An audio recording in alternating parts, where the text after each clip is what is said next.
لله حمدا كثيرا كما أمر ونشهد أن لا إله إلا الله وحده لا شريك له إرغاما لمن جحد به وكفر ونشهد أن سيدنا ومولانا وقائدنا الأعظم والرسول الأكرم محمدا عبده ورسوله وصلى الله تعالى عليه وعلى آله وأصحابه الذين هم خلاصة العرب العرباء وخير الخلائق بعد الأنبياء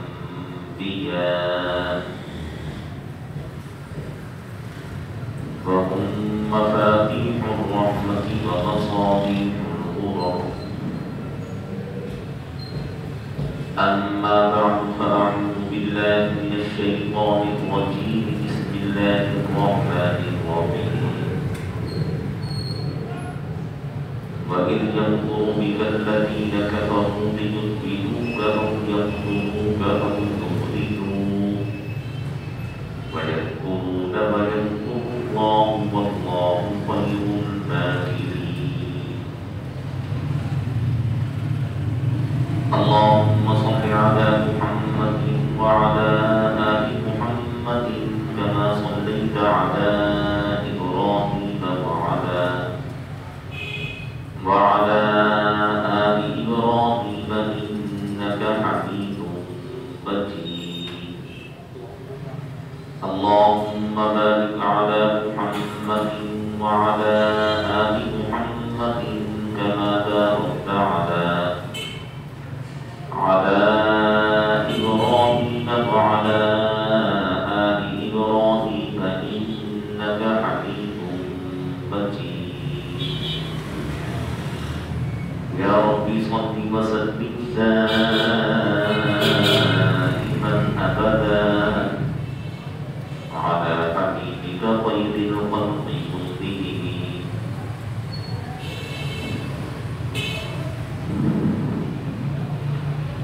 میرے نہایت ہی قابل احترام عزیز دوستوں بھائیوں بزرگوں، اسلامی مہینوں کے اعتبار سے یہ سفر الظفر کا مہینہ ہے اور اس مہینے کا پہلا عشرہ تقریباً مکمل ہو چکا ہے۔ اس مہینے کے آخری عشرے میں جناب رسالت مآب صلی اللہ علیہ وسلم نے اپنے آبائی وطن مکہ مکرمہ سے مدینہ منورہ کی طرف ہجرت فرمائی ہے۔ دین و اسلام میں ہجرت کو بڑی اہمیت اور فضیلت حاصل ہے۔ بلا شبہ وطن کی محبت بہت بڑی نعمت ہے۔ اولاد کی محبت یہ بھی بہت بڑی چیز ہے، لیکن جب دین کا معاملہ آ جاتا ہے تو وطن کی محبت بھی قربان کرنا پڑتی ہے اور اولاد کی محبت بھی قربان کرنا پڑتی ہے۔ یہی وجہ ہے کہ حضرت صلی اللہ علیہ وسلم نے جب مکہ مکرمہ کو چھوڑا ہے اور ہجرت فرمائی ہے تو آپ صلی اللہ علیہ وسلم کی آنکھیں بھی پرکم تھیں اور زبان مبارک پر یہ الفاظ تھے کہ میں کبھی بھی اس شہر کو چھوڑ کر نہ جاتا اگر مجھے اس جگہ کے لوگ یہاں رہنے نہ دیتے۔ یہاں کے لوگوں نے میرے لیے عرصہ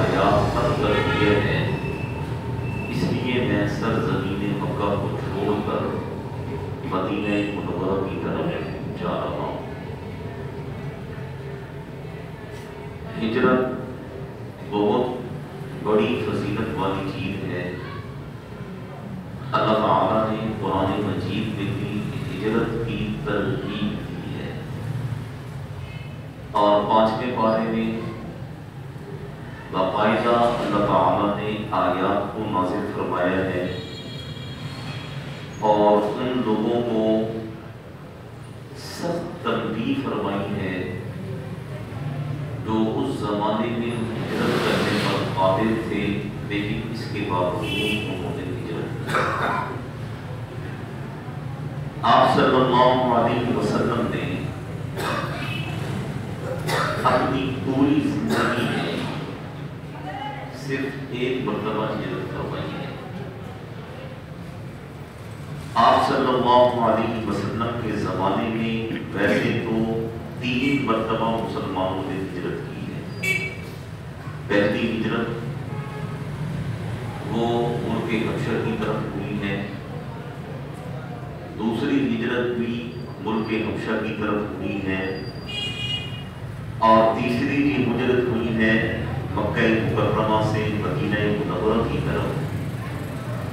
اس ہجرت میں آپ صلی اللہ علیہ وسلم شامل تھے۔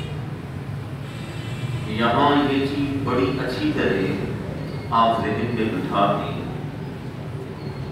کہ آپ صلی اللہ علیہ وسلم نے زندگی بھر میں ایک مرتبہ ہجرت فرمائی ہے، اور اس ہجرت کو آپ صلی اللہ علیہ وسلم نے افضل ترین عبادت قرار دیا ہے۔ اور اللہ تعالیٰ نے قرآن مجید میں فرمایا ثم یدرکہ الموت،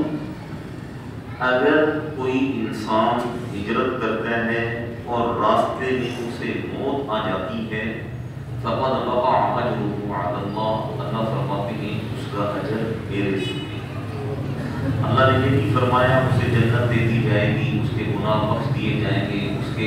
نیکیوں میں اضافہ کر دیا جائے گا، نہیں، فرمایا اجرہ علی اللہ، اس کا اجر وہ میرے ذمہ ہے۔ یعنی اتنی اہم ترین عبادت جسے آپ صلی اللہ علیہ وسلم نے، صحابہ کرام نے، حضرت ابوبکر صدیق رضی اللہ عنہ نے سفر کے مہینے میں انجام دیا ہے۔ اور ہمارے یہاں کیا مشہور ہے کہ سفر کا مہینہ یہ منحوس مہینہ ہے، اس مہینے میں کوئی خوشی نہ کی جائے، اس مہینے میں کوئی شادی نہ کی جائے، اس مہینے میں نیا کاروبار شروع نہ کیا جائے، اس مہینے میں نئی دکان نہ ڈالی جائے، اس مہینے میں نیا مکان نہ ڈالا جائے۔ یہ ہمارے ہاں مشہور ہے کہ سفر کا مہینہ یہ منحوس ہے، اور بعض لوگوں کا خیال ہے کہ سفر کے پہلے 13 دن انہیں وہ منحوس تصور کرتے ہیں۔ یاد رکھیں شریعت میں اس چیز کی کوئی گنجائش نہیں ہے۔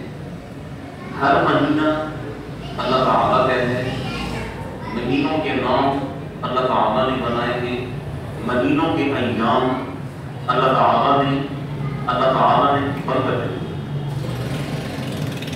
یہ اللہ تعالیٰ نے سب کچھ کیا ہے، تو اس میں نحوست کا کوئی عمل دخل بھی نہیں ہے، اور ہم لوگوں نے اپنی طرف سے یہ سارے معاملات، ساری چیزیں بنا لی کہ فلاں مہینہ منحوس ہے، فلاں ایام منحوس ہیں، حالانکہ آپ سن رہے ہیں کہ آپ صلی اللہ علیہ وسلم نے افضل ترین عبادت وہ سفر کے مہینے میں کی ہے، اور سفر کے مہینے کے بھی آخر عشرہ۔ اللہ تعالیٰ نے قرآن مجید میں 5ویں پارے میں ایک آیت ارشاد فرمائی ہے ان الذین توفاهم الملائکۃ ظالمی انفسہم قالوا فیم کنتم قالوا کنا مستضعفین فی الارض قالوا الم تکن ارض اللہ واسعۃ فتہاجروا فیہا فاولئک مأواہم جہنم وساءت مصیرا۔ اس آیت کی تفسیر میں علماء کرام نے لکھا ہے کہ جب آپ حضرت صلی اللہ علیہ وسلم نے مسلمانوں کو ہجرت کا حکم دیا اور آپ نے فرمایا کہ اب مکہ چھوڑ دو اور مدینہ منورہ کی طرف چلے جاؤ، میں بھی وہی آ جاؤں گا، وہی ہمارا دارالاسلام ہوگا، وہی ہماری دارالسلطنت ہوگی، وہی ہمارا مرکز، وہی ہمارا مرنا اور جینا ہوگا۔ تو صحابہ کرام نے ہجرت شروع فرمائی، آہستہ آہستہ جو صحابی ہجرت کر سکتا تھا اس نے ہجرت کی، یہاں تک کہ مکہ مکرمہ میں صرف وہ لوگ رہ گئے جو معذور تھے، مجبور تھے، مقہور تھے یا بچے تھے جو ہجرت نہیں کر سکتے تھے، وہ لوگ رہ گئے، یا چند ایک وہ لوگ تھے جو ہجرت کرنے پر قادر تھے لیکن اس کے باوجود انہوں نے ہجرت نہ کی۔ اسلام لا چکے تھے لیکن انہوں نے اپنے اسلام کو مخفی رکھا ہوا تھا اور ہجرت کے عمل میں وہ شریک نہ ہوئے۔ ہجرت کے کچھ عرصے کے بعد جب آپ صلی اللہ علیہ وسلم کی ہجرت فرما گئے اور مدینہ منورہ میں مسلمان رہائش پذیر ہو گئے اور دوسرے انسان جنگ بدر کا جب ماحول بنا اور مشرکین مکہ جب مکہ سے روانہ ہونے لگے میدان بدر میں، تو انہوں نے ان مسلمانوں کو بھی اپنے ساتھ لے لیا، کیونکہ انہوں نے اپنے ایمان کو مخفی رکھا ہوا تھا۔ تو مشرکین مکہ یہی تصور کر رہے تھے کہ یہ ہمارے ساتھی ہیں، یہ بھی ہماری طرح مشرک ہیں، چنانچہ انہوں نے ان مسلمانوں کو بھی اپنے ساتھ چلنے کا کہا۔ اور ان مسلمانوں کے لیے مسئلہ یہ تھا کہ انہوں نے اپنے ایمان کو مخفی رکھا ہوا تھا، انکار وہ کر نہیں سکتے تھے، بامر مجبوری وہ مسلمان ان مشرکین کے ساتھ میدان بدر میں پہنچے۔ اور وہاں جب جنگ شروع ہوئی، مسلمانوں کی تلواریں چلی، تو لکھا ہے کہ ان مسلمانوں میں سے جو مکہ مکرمہ سے گئے تھے، جنہوں نے اپنے ایمان کو مخفی رکھا ہوا تھا، ان میں سے کچھ لوگ اپنی جان سے ہاتھ دھو بیٹھے اور مسلمانوں کے ہاتھوں سے وہ شہید ہو گئے۔ تو اللہ تعالیٰ نے ان مسلمانوں کی سرزنش فرمائی جو ہجرت کرنے پر قادر تھے لیکن انہوں نے ہجرت نہ کی۔ لکھا ہے الملائکۃ ظالمی انفسہم، کہ جب فرشتوں نے ان کی روحوں کو قبض کیا تو فرشتوں نے ان سے کہا کہ تم نے کیا کر دیا، اپنی جانوں پر تم نے کیوں ظلم کیا؟ تو انہوں نے کہا کہ ہمارے پاس اور کوئی راستہ نہیں تھا۔ تو فرشتوں نے کہا الم تکن ارض اللہ واسعہ، کیا اللہ کی زمین کو تم نے وسیع نہیں پایا تھا؟ تمہارے اور بھی بھائی، تمہارے اور بھی خاندان کے لوگ، تمہارے اور بھی قبیلے کے لوگ، وہ سارے ہجرت کر کے چلے گئے، تم نے ہجرت کیوں نہ کی؟ الم تکن ارض اللہ واسعہ فتہاجروا فیہا، تم بھی ہجرت کر کے چلے جاتے۔ اللہ تعالیٰ نے ان کی سرزنش فرمائی اور ان لوگوں کے لیے فرمایا مأواہم جہنم، ان لوگوں کا ٹھکانہ یہ دوزخ ہے۔ یہ ہجرت اتنی بڑی عبادت ہے اور اتنی اس کی فضیلت اللہ تعالیٰ نے قرآن مجید میں ارشاد فرمائی ہے۔ یہ جو آیات میں نے تلاوت کی ہیں، ان کا لب لباب اور خلاصہ یہ تھا کہ یہ آیات ان مسلمانوں کی سرزنش پر اللہ تعالیٰ نے اتاری ہے جو ہجرت کرنے پر قادر تھے لیکن انہوں نے ہجرت نہ کی۔ اور ایسے مسلمان بھی موجود تھے جو ہجرت کرنے پر قادر نہیں تھے لیکن اس کے باوجود انہوں نے ہجرت کی، اور ان کا کہنا صرف یہ تھا کہ ہم نے جب اللہ کے حکم کو سن لیا ہے، اب ہمارے لیے اس زمین مکہ پر رہنا ایک لمحے کے لیے بھی مناسب نہیں ہے، اب ہمارے لیے جس طرح بھی ہو سکے ہمیں یہاں سے نکل جانا چاہیے۔ ایک صحابی رضی اللہ عنہ حضرت جندب بن حمزہ رضی اللہ عنہ، انہوں نے لکھا ہے کہ جب ہجرت کا حکم آیا اور یہ آیت جب نازل ہوئی تو یہ بیمار تھے، چل نہیں سکتے تھے۔ انہوں نے اپنے بیٹوں کو بلایا اور اپنے بیٹوں سے کہا کہ دیکھو تمہارے سامنے ہے، میں بیمار ہوں، میں چل نہیں سکتا ہوں، لیکن اللہ کا حکم آ چکا ہے کہ جب تم ہجرت کرنے پر قادر ہو تو تمہارے لیے بہتر یہ ہے کہ تم ہجرت کر سکو، میں خود بھی چل سکتا ہوں، تم میری اولاد ہو، میں نے تمہیں جمع کیا ہے، کھلایا ہے، پلایا ہے، آج تم طاقتور ہو تو مجھے یہاں سے اٹھا کر مکہ مکرمہ سے نکالو اور مدینہ منورہ کی طرف لے جائیں۔ اور لکھا ہے کہ حضرت جندب بن حمزہ رضی اللہ عنہ وہ اس طریقے سے انہوں نے ہجرت کی، لیکن راستے میں ان کا وقت پورا ہو گیا اور موت کا فرشتہ ان کے پاس آیا، اللہ تعالیٰ نے ان کی روح کو راستے میں ہی قبض فرما لیا۔ اور لکھا ہے کہ ادھر ان کی روح پرواز ہوئی، ادھر اللہ تعالیٰ نے ان کے لیے جنت کے دروازے کھول دیے اور یہ سیدھا جنت کے اندر چلے گئے۔ اور حضرت صلی اللہ علیہ وسلم کو جب اس واقعہ کا علم ہوا کہ حضرت جندب بن حمزہ رضی اللہ عنہ نے اس طریقے سے ہجرت فرمائی ہے، تو آپ صلی اللہ علیہ وسلم نے بڑے اطمینان کا اظہار فرمایا۔ اور پھر اللہ تعالیٰ نے یہ آیت نازل فرمائی، وَمَن يُهَاجِرْ فِي سَبِيلِ اللَّهِ يَجِدْ فِي الْأَرْضِ مُرَاغَمًا كَثِيرًا وَسَعًا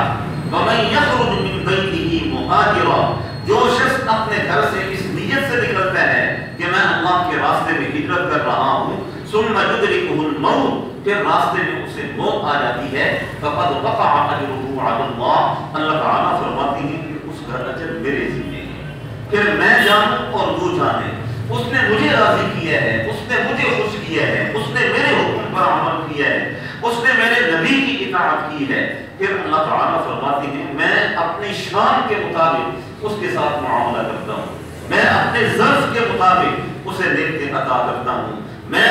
اپنی رب ہونے کے ناطے اسے وہ عظیم الشان نعمتیں عطا کرتا ہوں جسے کسی آنکھ نے دنیا میں دیکھا نہیں، کسی کان نے سنا نہیں، کسی دل میں ان کا گم و گمان تک نہیں آیا۔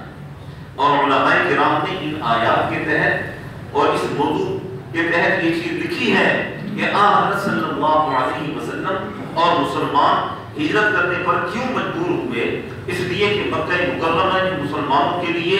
جینا دوپہر ہو گیا، کوئی مسلمان ایسا نہیں تھا جو آزادی کے ساتھ شعائر اللہ پر عمل کر سکتا، اس لیے آپ صلی اللہ علیہ وسلم نے فرمایا مدینہ منورہ کی طرف ہجرت فرما جاؤ، وہاں کے لوگ دیدہ دل فراش کیے ہوئے ہیں، وہاں کے لوگوں نے ہمیں بلایا ہے اور ہم جب جائیں گے وہ لوگ ہمیں سنبھالیں گے اور وہی مدینہ منورہ مستقبل میں انشاءاللہ اسلام کی عظیم الشان سلطنت بنے گا۔ چنانچہ آہستہ آہستہ مسلمانوں نے ہجرت کرنا شروع کی، اور یہاں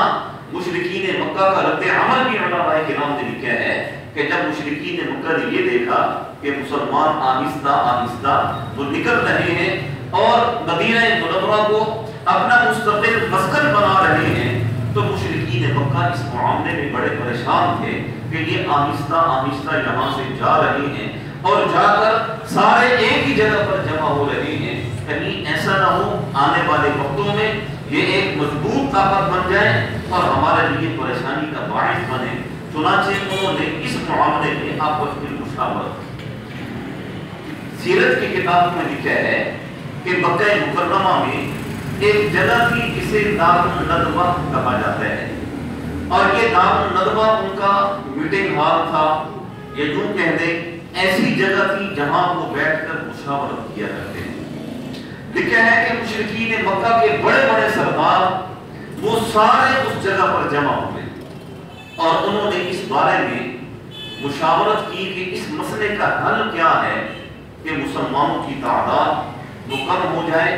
محمد صلی اللہ علیہ وسلم جو نیا دین لائے ہیں یہ راستے میں اس کا راستہ روک دیا جائے اور لوگ محمد صلی اللہ علیہ وسلم کی طرف مائل نہ ہوں، کوئی ایسا معاملہ طے کر دیا جائے جس سے یہ سارے ہمارے معاملے حل ہو جائیں۔ وہاں جتنے بھی بڑے بڑے مشرک موجود تھے، جتنے بھی بڑے بڑے لوگ موجود تھے، لکھا ہے کہ وہاں پر 3 تجویزیں انہوں نے دی اور ان تینوں تجویزوں کو رد کر دیا گیا۔ ایک تجویز ان سب کی سمجھ میں آئی اور اس تجویز کے اوپر انہوں نے عمل کیا، لیکن یہ ان کی تجویز تھی، ان کا معاملہ تھا اور یہ ان کا ایک ہیلا تھا۔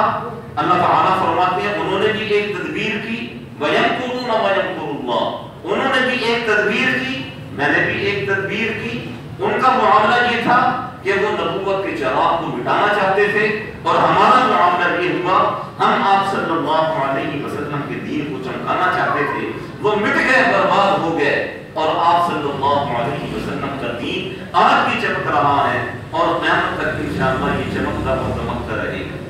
دیکھا ہے کہ جب وہ مشاورت ہوئی تو اس مشورے میں سب سے پہلے جو چیز آئی وہ یہ آئی کہ کسی بھی طریقے سے محمد صلی اللہ علیہ وسلم کو علاقہ بدل کر دیا ہے، یہاں سے کسی اور علاقے میں بھیج دیا جائے، وہ جانے اور ان کا اور وہاں کے لوگوں کا کام جانے۔ تو ان میں جو صاحب رائے لوگ موجود تھے انہوں نے کہا کہ تم کیا کر رہے ہو، محمد صلی اللہ علیہ وسلم جہاں بھی جائیں گے اللہ نے ان کی آواز میں جادو رکھا ہے، ان کی آواز ایسی پرتاثیر ہے کہ جہاں بھی جائیں گے یہ گفتگو کریں گے، لوگ ان کے گرویدہ ہو جائیں گے۔ مکہ سے ان کو نکال دو گے، دوسری جگہ پر جا کر یہ لوگوں کو اپنا گرویدہ بنا دیں گے، اور دوسری جگہ پر جا کر یہ اپنے لیے ایک جماعت تیار کر لیں گے جو کل ہمارے لیے خطرے کا باعث ہوگی، لہٰذا یہ تدبیر سمجھ میں نہیں آتی۔ کسی نے کہا کہ ایسا کریں، ان کے ہاتھ پاؤں باندھ کر انہیں ایک کمرے کے اندر ڈال دیں، کچھ کھانے پینے کو انہوں نہ دیں، اور ایک وقت آئے گا یہ خودی جو ہے یہ ختم ہو جائیں گے اور وفات پا جائیں گے۔ تو ان میں سے ایک مشرک نے کہا کہ تم اس چیز کو اچھی طرح جانتے ہو کہ محمد صلی اللہ علیہ وسلم کا کوئی صحابی جب اپنے گھر سے نکلتا ہے محمد صلی اللہ علیہ وسلم کو تلاش کرنے کے لیے تو وہ لوگوں سے نہیں پوچھتا کہ اللہ کے رسول کو تم نے کہیں دیکھا ہے یا اللہ کے رسول تمہیں کہیں نظر آئے ہیں، وہ تو بس ان گلیوں سے گزرتے ہیں جہاں سے آپ صلی اللہ علیہ وسلم گزرے تھے، اس لیے کہ جس جگہ سے آپ صلی اللہ علیہ وسلم کا گزر ہوتا تھا وہاں سے خوشبوؤں کی لپیٹیں آیا کرتی تھی اور لوگ خود سمجھ جایا کرتے تھے کہ آپ صلی اللہ علیہ وسلم ان راستوں سے گزر کر فلاں جگہ پر تشریف فرما۔ اگر تم انہیں بند کر دو گے تو ان کے جسم سے نکلنے والی خوشبو ان کے دیوانوں کو، ان کے پروانوں کو، ان کے چاہنے والوں کو پھر وہاں کھینچ کر لائے گی، اور وہ جب وہ آئیں گے پھر یہ تمہاری در و دیوار کی قید یہ ان کے سامنے کچھ حیثیت نہیں رکھے گی، وہ پھر انہیں نکال کر دے جائیں گے۔ یہ دو تدبیریں ایسی تھیں جو انہوں نے پیش کی، اور دونوں تدبیروں کو ان کے صاحب رائے لوگوں نے رد کر دیا۔ اور ایک تیسری تدبیر ابو جہل کی طرف سے پیش کی گئی۔ ابو جہل نے کہا کہ سب سے بہترین تدبیر یہ ہے کہ کیوں نہ محمد صلی اللہ علیہ وسلم کو نعوذ باللہ ہم اپنے ہی ہاتھوں سے آپ کا کام تمام کریں۔ اور اس کی صورت اس نے جو پیش کی کہ اس کی صورت یہ ہوگی کہ مکہ مکرمہ میں جتنے بھی قبیلے آباد ہیں ہر قبیلے میں سے ہم ایک نوجوان لیں گے، اور یہ جتنے بھی نوجوان جمع ہوں گے یک بار بھی محمد صلی اللہ علیہ وسلم پر حملہ کریں گے، اور محمد صلی اللہ علیہ وسلم کا کام نعوذ باللہ تمام ہو جائے گا، اور آپ کا خاندان بنو ہاشم وہ اتنا طاقتور نہیں ہے، وہ اتنا زور آور نہیں ہے کہ ہر قبیلے سے جنگ وہ لے لے گا یا ہر قبیلے سے وہ لڑے گا۔ بہت زیادہ یہ ہوگا ہم سے خون بہا کا مطالبہ کیا جائے گا، ہم سے دیت کا مطالبہ کیا جائے گا، تو ہم بڑی آسانی کے ساتھ سب قبیلے والے مل کر محمد صلی اللہ علیہ وسلم کی جو دیت ہوگی یہ ہم ادا کرتے ہیں۔ اور جتنے بھی وہاں پر یہ بڑے بڑے سردار موجود تھے ان سب نے کہا کہ ہاں یہ تدبیر بہترین ہے، ہمیں یہ تدبیر پسند ہے، اس تدبیر کے اوپر ہم عمل کرتے ہیں۔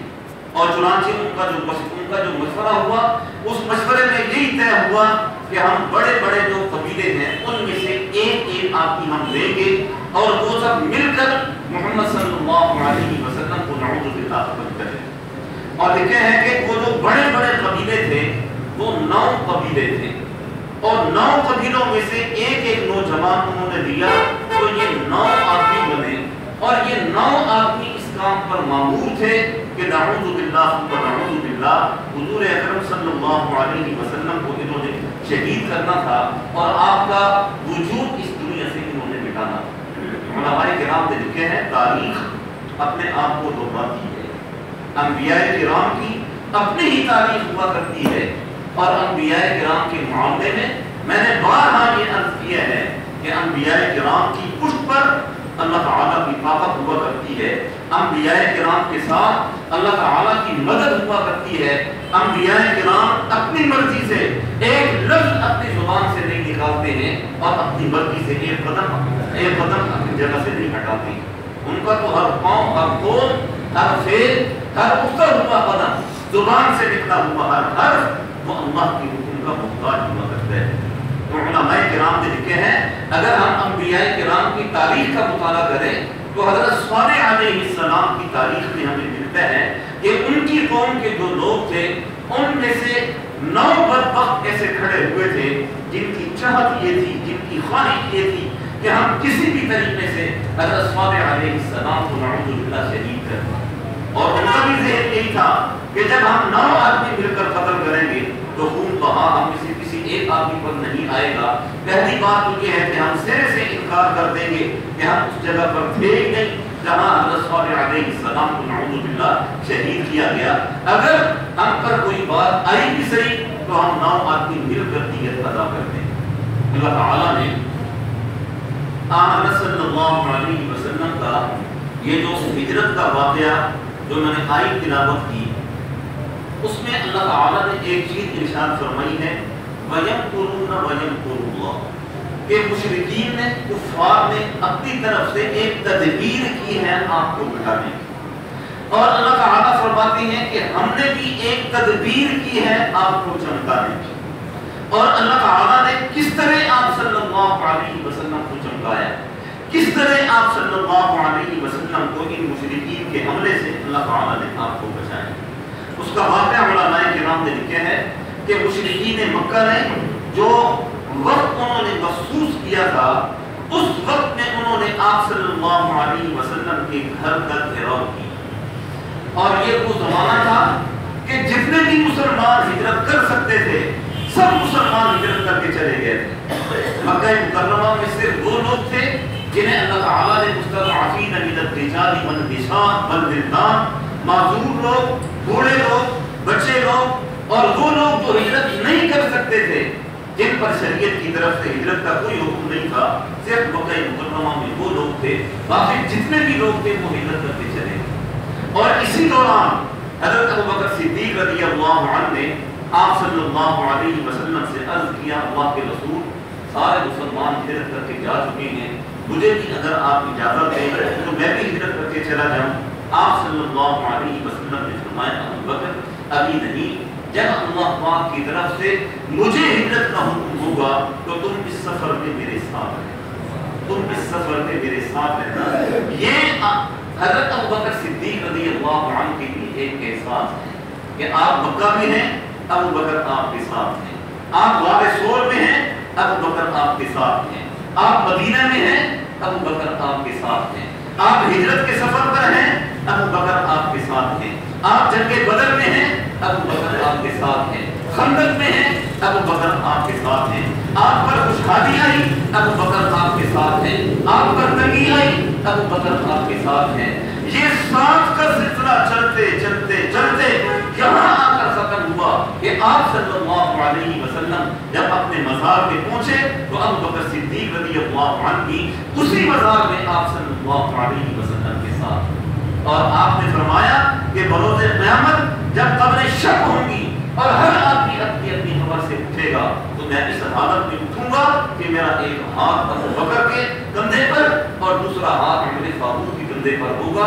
اور اس طریقے سے ہم اپنی قبروں سے اٹھیں گے۔ بہرحال آپ صلی اللہ علیہ وسلم نے حضرت ابوبکر صدیق رضی اللہ عنہ سے فرمایا کہ جب اللہ پاک کی طرف سے ہجرت کا حکم ہوگا تو پھر ہم اکٹھے ہجرت کریں گے۔ اب مدینہ مکہ مکرمہ میں یا آپ صلی اللہ علیہ وسلم کی ذات گرامی ہے، یا حضرت ابوبکر صدیق ہیں، یا حضرت علی بن مرتضیٰ رضی اللہ عنہ، یا پھر وہ کمزور مسلمان جن کا دل یہ تھا کہ ہم ہجرت کریں لیکن وہ حالات کی وجہ سے ہجرت کر نہیں سکتے، اللہ تعالیٰ کی طرف سے ہجرت کا حکم آیا اور آپ صلی اللہ علیہ وسلم سے کہا گیا کہ اللہ کے نبی اب وہ وقت آ چکا ہے، آپ چھوڑیے مکہ مکرمہ کو اور مدینہ منورہ کی طرف آپ ہجرت فرمائیں۔ یہ رات کا وقت تھا، لکھا ہے کہ جب یہ حکم آیا مشرکین مکہ نے بھی اسی رات حملہ کرنے کا ارادہ کیا، اور مشرکین مکہ کے ان 9 نوجوانوں نے آستانہ نبوت کا گھیراؤ کیا ہوا تھا، آپ صلی اللہ علیہ وسلم کے گھر کو گھیرا ہوا تھا، تو آپ صلی اللہ علیہ وسلم کے پاس حضرت علی رضی اللہ عنہ تھے۔ آپ صلی اللہ علیہ وسلم نے حضرت علی رضی اللہ عنہ سے فرمایا کہ یہ میرے پاس مشرکین مکہ کی کچھ امانتیں ہیں۔ اب دیکھیں مزیداری کی بات، وہ مشرک آپ کو امین بھی کہتے تھے، آپ کو صادق بھی کہتے تھے، ہر لحاظ سے بہترین انسان سمجھتے تھے، لیکن جب دشمنی پر آئے ان کی آنکھوں پر پٹی بندھ گئی اور وہ آپ صلی اللہ علیہ وسلم کو نعوذ باللہ قتل کرنے کی طرف ہے۔ آپ صلی اللہ علیہ وسلم نے حضرت علی رضی اللہ عنہ سے فرمایا کہ مشرکین مکہ کی امانتیں ہیں میرے پاس، میں جب چلا جاؤں گا رات کو تو صبح جب تم اٹھو گے پہلا کام یہ کرنا ہے، یہ امانتیں ان مشرکین کے حوالے کر دیں، یہ فلاں کی امانت ہے، یہ فلاں کی، یہ فلاں کی، یہ فلاں کی، آپ نے نام بتایا، وہ چیزیں دکھائی، فرمایا کہ یہ ان کے حوالے کر دیں۔ تو حضرت علی رضی اللہ عنہ نے عرض کیا اللہ کے رسول آپ کہاں؟ تو آپ صلی اللہ علیہ وسلم نے فرمایا مجھے تو ہجرت کا حکم ہو چکا ہے اور میں اب یہاں سے نکلوں گا ابو بکر رضی اللہ عنہ کے پاس، اور وہاں سے پھر ہم مدینہ منورہ کی طرف جائیں۔ تو حضرت علی رضی اللہ عنہ نے عرض کیا اللہ کے رسول باہر تو مشرکین نے آپ کے گھر کو گھیرا ہوا ہے، آپ کس طریقے سے یہاں سے نکلیں گے؟ دشمن کے نظر سے کیسے آپ بچیں گے؟ کیسے آپ یہاں سے نکل کر جائیں گے؟ تو آپ صلی اللہ علیہ وسلم نے فرمایا علی یہاں سے نکلنا میرا کام ہے، آگے راستے بنانا یہ میرے رب کا کام۔ لکھا ہے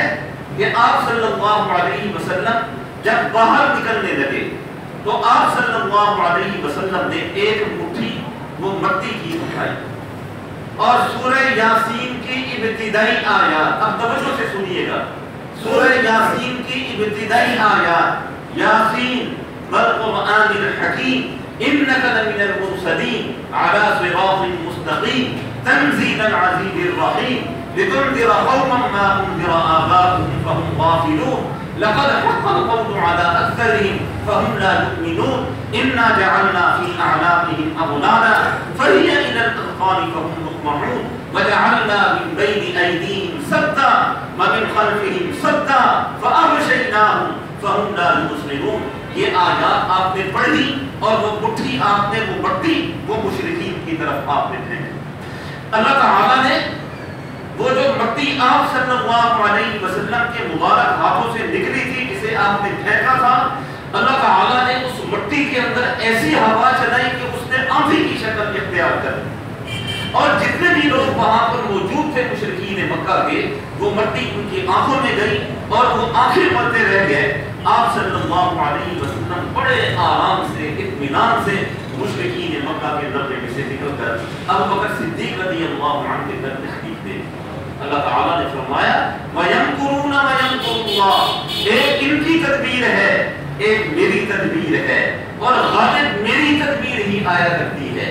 اور آپ صلی اللہ علیہ وسلم کا ایک فرمان، ایک حدیث پاک، آپ صلی اللہ علیہ وسلم نے فرمایا من کان للہ کان اللہ لہ، جب ایک انسان اپنے آپ کو اللہ کے حوالے کر دیتا ہے، جب انسان اپنے آپ کو اللہ کا بنا دیتا ہے، پھر اللہ تعالیٰ اس کی ہر ضرورت کو پورا فرماتے ہیں، پھر اللہ تعالیٰ اس کے بن جاتے ہیں، پھر وہ قدم اٹھاتے ہیں اللہ تعالیٰ اس کے لیے راستے کھول دیتے ہیں۔ جب انسان اپنے آپ کو اللہ کے سپورٹ کرے گا تو پھر لکھے ہیں کہ جب آپ راستوں سے نکلیں گے تو دشمن کے راستوں سے اللہ تعالیٰ آپ کے لیے راستے بنائیں گے۔ آپ دریا کے اندر جائیں گے، دریا کی اٹھتی ہوئی موجوں سے اللہ تعالیٰ آپ کے لیے راستے بنا دیں گے۔ صلیب پر چڑھانا چاہیں گے لوگ، اللہ تعالیٰ فضاؤں کے اندر آپ کے لیے راستے بنا دیں گے، لیکن شرط یہ ہے من کان للہ کان اللہ لہ، کہ انسان جب اللہ کا ہو جاتا ہے اور ہونا پڑے گا انسان کو، اس کے علاوہ اور کوئی چارہ نہیں ہے، تو پھر اللہ تعالیٰ انسان کا بن جاتا ہے،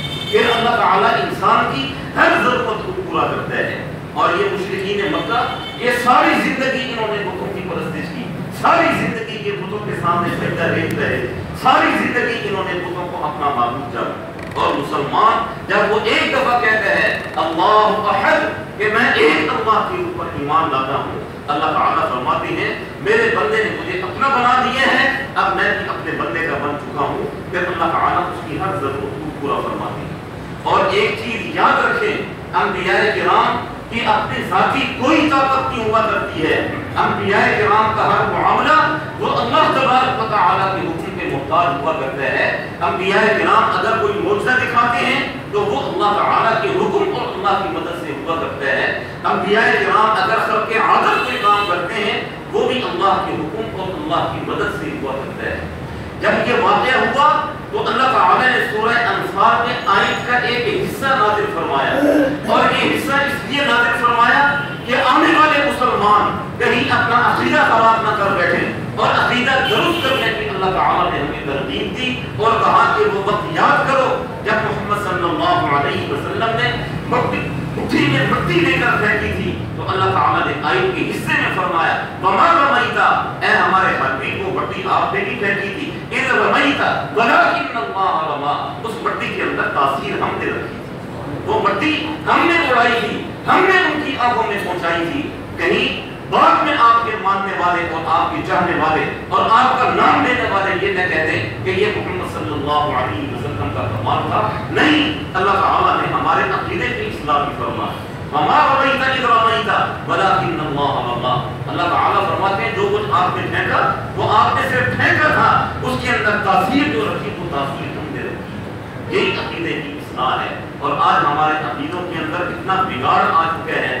دنیا کی بیکار سے بیکار ترین چیز کو ہم نے مشکل کشا اور پتہ نہیں کیا کچھ بنا دیا ہے۔ یاد رکھیں مشکل کشا وہ بھی اللہ کی ذات، حاجت روا وہ بھی اللہ کی ذات، اولاد دینے پر قادر وہ بھی اللہ کی ذات، انسان کو دکھ اور بیماریاں دینے والی وہ بھی اللہ کی ذات، اور ان پریشانیوں کو، دکھوں کو، بیماریوں کو ختم کرنے والی ذات وہ بھی اللہ کی ذات۔ اور اللہ تعالیٰ نے ان چیزوں کو قرآن مجید میں بڑا کھول کے بیان فرمایا ہے۔ آج ہم مزاروں پر جاتے ہیں، درباروں پر جاتے ہیں، پتہ نہیں کہاں کہاں جا کر باتیں دیکھتے ہیں کہ ہمیں اولاد مل جائے۔ اللہ تعالیٰ فرماتے ہیں للہ ملک السماوات والارض، تم ایک اولاد کو رو رہے ہو، زمین و آسمان کا ذرہ ذرہ میرے قبضۂ قدرت میں ہے، زمین و آسمان کا پتہ پتہ میرے قبضۂ قدرت میں ہے۔ یہاں لمن یشاء اناثا، میں جسے چاہوں گا لڑکیاں دوں گا، ویہب لمن یشاء الذکور، جسے چاہوں گا میں لڑکے دوں گا، اور یزوجہم ذکرانا واناثا، اور جسے چاہوں گا لڑکے لڑکیاں دونوں دے دوں گا، ویجعل من یشاء عقیما، اور جسے نہیں چاہوں گا اسے باندھ بنا دوں گا، کوئی اولاد اس کے حصے میں نہیں آئے گی، ساری دنیا میں جا کر ٹکرے مارتے رہو، اولاد نہیں مقدر میں، تو اللہ تعالیٰ فرماتے ہیں میں نہیں دوں گا اسے اولاد۔ وَإِن يَمْسَسْكَ اللَّهُ بِضُرٍّ، اگر کسی پر کوئی تکلیف کوئی مصیبت آ جاتی ہے تو اللہ تعالیٰ فرماتے ہیں فَلَا كَاشِفَ لَهُ إِلَّا هُوَ، اس تکلیف کو، اس مصیبت کو میری ذات کے علاوہ اور کوئی نہیں ہٹا سکتا ہے۔ میری ذات کے علاوہ کون ہے جو تمہارے لیے مشکل کشا ہو؟ میری ذات کے علاوہ کون ہے جو تمہارے لیے حاجت روا ہو، جو تمہاری دعاؤں کو سننے والا ہو، تم پر آئی ہوئی آفتوں کو، مصیبتوں کو، تکلیفوں کو ختم کرنے والا ہو؟ اللہ تعالیٰ فرماتے ہیں میری ذات کے علاوہ اور کوئی نہیں ہے۔ مٹی آپ صلی اللہ علیہ وسلم نے پھینکی، لیکن اللہ تعالیٰ نے آیت کے اندر یہ چیز واضح فرما دی کہ کہیں امت کے عقیدے میں بگاڑ نہ آ جائے۔ وما رمیت اذ رمیت ولکن اللہ رما، یہ اس مٹی کے اندر تاثیر وہ ہم نے رکھی تھی، اس میں ہمارے حبیب کا کوئی کمال نہیں، ہمارے حبیب کا کام صرف مٹی کا پھینکنا تھا، اور تاثیر پھر اللہ تعالیٰ نے ایسے رکھی کہ وہ جتنے بھی لوگ کھڑے ہوئے تھے آپ صلی اللہ علیہ وسلم کو نقصان پہنچانے کے لیے، اللہ تعالیٰ نے انہیں اندھا بنا دیا، اور وہاں سے آپ صلی اللہ علیہ وسلم بڑی خیریت کے ساتھ روانہ ہوئے، اور حضرت ابوبکر صدیق رضی اللہ عنہ کے پاس پہنچے۔ حضرت ابوبکر صدیق رضی اللہ عنہ کے ساتھ پھر آپ وہاں سے روانہ ہوئے، پھر آپ نے غار ثور میں جا کر قیام فرمایا۔ یہاں سے نکلنے کے بعد حضرت ابوبکر صدیق رضی اللہ عنہ کے پاس جب گئے تو کیا معاملات پیش آئے؟ ابوبکر صدیق رضی اللہ عنہ کے گھر سے غار ثور تک جب آپ تشریف لے گئے، وہاں کیا معاملات پیش آئے؟ انشاءاللہ زندگی رہی، آئندہ جو ہے یہیں سے اس سلسلے کو آگے بڑھنا ہے۔ دعا فرمائیں اللہ تعالیٰ ہم سب